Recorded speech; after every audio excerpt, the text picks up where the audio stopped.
Hello, friends. Welcome back to the Christian Orthodox table. Happy Nativity. I hope you're having a blessed Nativity fast this year in 2023. If you are fasting, hopefully you'll find some recipes here on the channel as we add them that will help you and your family. Today, we are starting on a very frugal, fast-friendly meal that can be made in the Instapot as well as the stovetop. I will show you the variation that we're going to make today. It is an Instapot Orzo vegetable soup, so very filling, tasty, but super frugal and easy to find all the ingredients in the local grocery stores or like Walmart supercenters. So it's a very good option to have during fasting times. Even not during fasting times, you could add a protein such as chicken and beef. But today we're going to use beans as our protein and fix this soup. So let me show you the ingredients that we are going to use for this recipe, and then we'll talk a little bit more about it at the end of the video.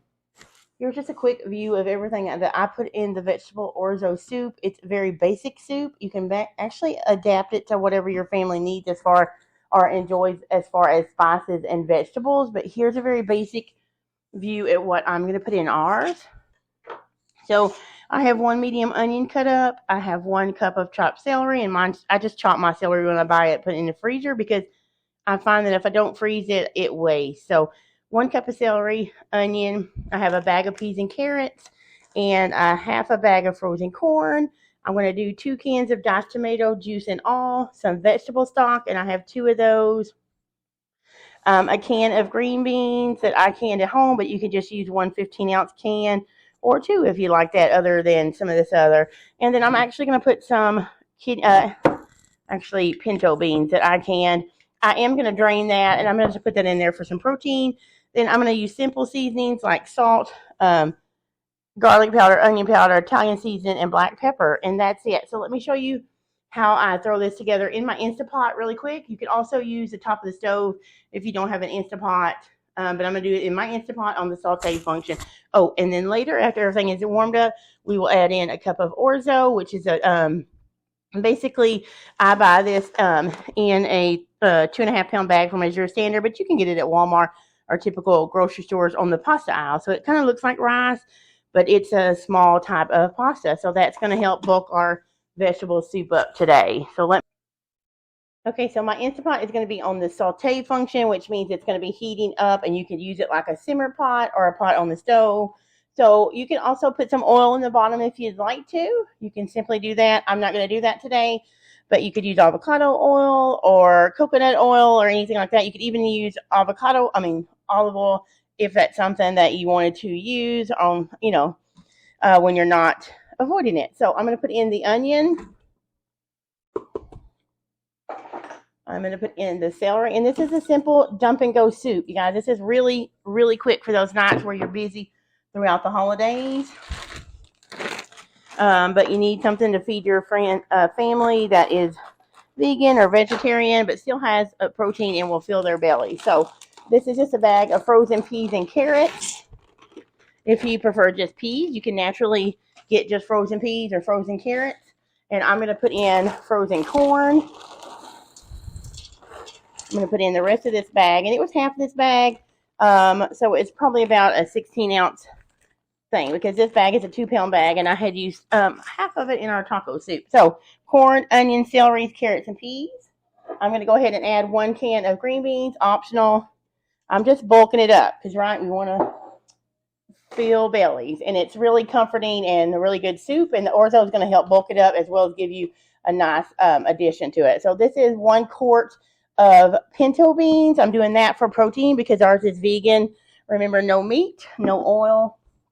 So you could use any kind of bean you want. You could leave the beans out, and on nights where you're not needing vegan, you could add chicken or ground beef, but we're keeping it vegan. So 2 cans, and this is just diced tomato. I like the fire roasted. I don't have any of my own cans, so that's just from Aldi's, and this is 2 14.5-ounce cans. Okay, so the next thing I'm going to do, and this is pretty full, so it's going to make a lot. If you're a small family like us, it will last you for probably about a meal or 2. If you're a larger family, you may need to double it so everybody gets full, and maybe you'll want some leftover. So I'm going to do 1.5 teaspoons of salt. You don't want to go too heavy because remember your vegetable broth has salt unless you get salt free. And I'm going to do 2 teaspoons of garlic because we like garlic. The full link to my recipe, basic recipe, is in the description of this video. You can click on it and it will take you to my blog and you can actually print this recipe out. Remember, that's just a guideline though. That was 2 teaspoons of onion powder. And yes, we have onions in there, but I like a lot of flavor. This is black pepper. We're just going to put, got a little too much. Okay, I put like a 1/4 of a teaspoon or 1/8 of a teaspoon of pepper. And then Italian seasoning, I'm going to do a couple of tablespoons. So this is just basically Italian seasoning.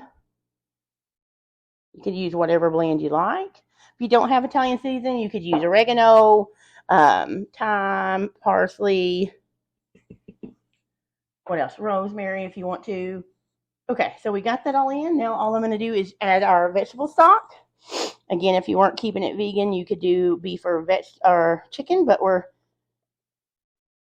going for just a vegan vegetable orzo soup. We would pair this with homemade bread, sourdough that I make, or some vegan cornbread muffins if you needed to fill bellies a little bit more. Because sometimes soup is filling and sometimes it is not, right? So now I'm just going to stir this up. And we're going to let this come to a boil. I think I need to add some more because that orzo is going to soak up a little bit.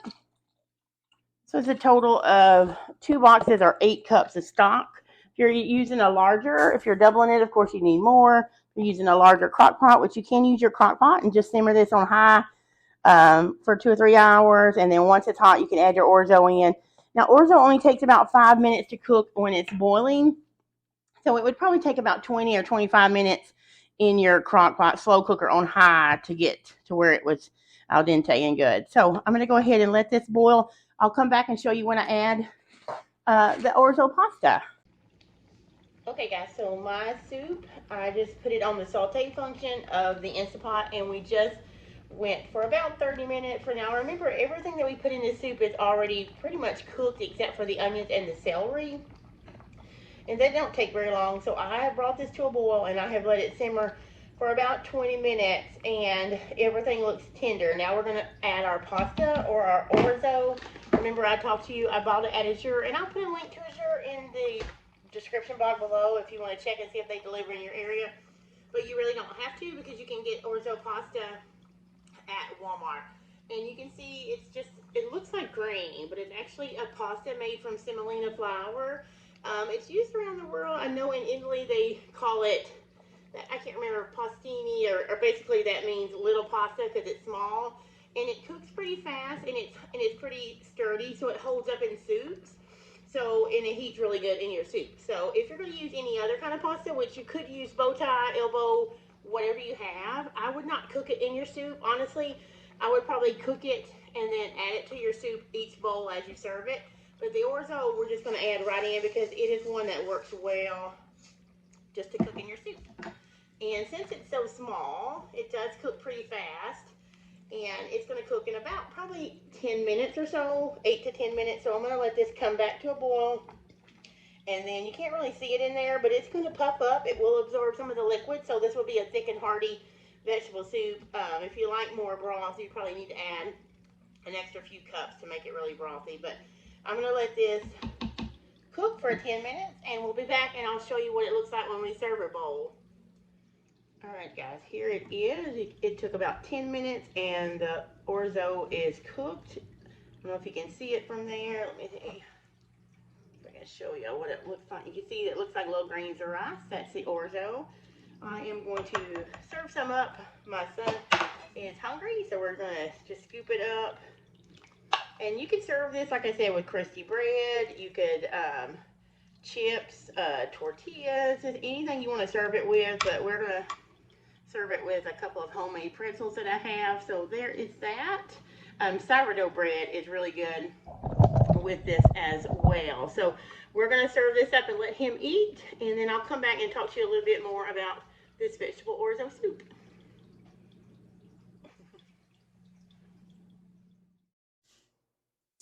All right, that is it, you guys. Now, remember, I said it's a full recipe. There's a link to my blog, mytableofthree, in the description of this video. So if you open up that link below, I think it says more and a few dots. A box will drop down and you'll see some information, including a link that says print this recipe. It'll take you to my blog where you'll find this Orzo vegetable soup, and you can scroll down and print out the recipe so you'll have it with you for the whole fast. You can even put it in a cookbook if you have one, or just save the link and you can go back and forth. Now, as I mentioned throughout the video, you can add protein like chicken or ground beef to this on days that we are not fasting. This is an oil-free and meatless option, so a great frugal option to have. It's also very tasty and very easy, even for a beginner cook. And if you're just now starting out on your Orthodox journey and learning to fast, or maybe slowly working it in, this kind of meal is super easy to start with. And most of the time you can adapt the vegetables so that it's something that your family eats. In the blog post that I've linked to below, there's lots of options giving you different ways to make the soup in the Instant Pot like we did, or also instructions for the stovetop if you don't have an Instant Pot. But you can also do it in a slow cooker. You just add all your ingredients and slow cook it. You can do it on low for 4 to 6 hours. High from 4 hours, or low for 6 to 8 hours in your slow cooker or crock pot, and it would be ready for you as well. You can serve it obviously with whatever you'd like to, a salad or crusty bread, maybe peanut butter sandwiches. That's a staple for me, but this soup is just really something really easy. Even a new cook can make it, and I hope you enjoy it. I hope you find it helpful.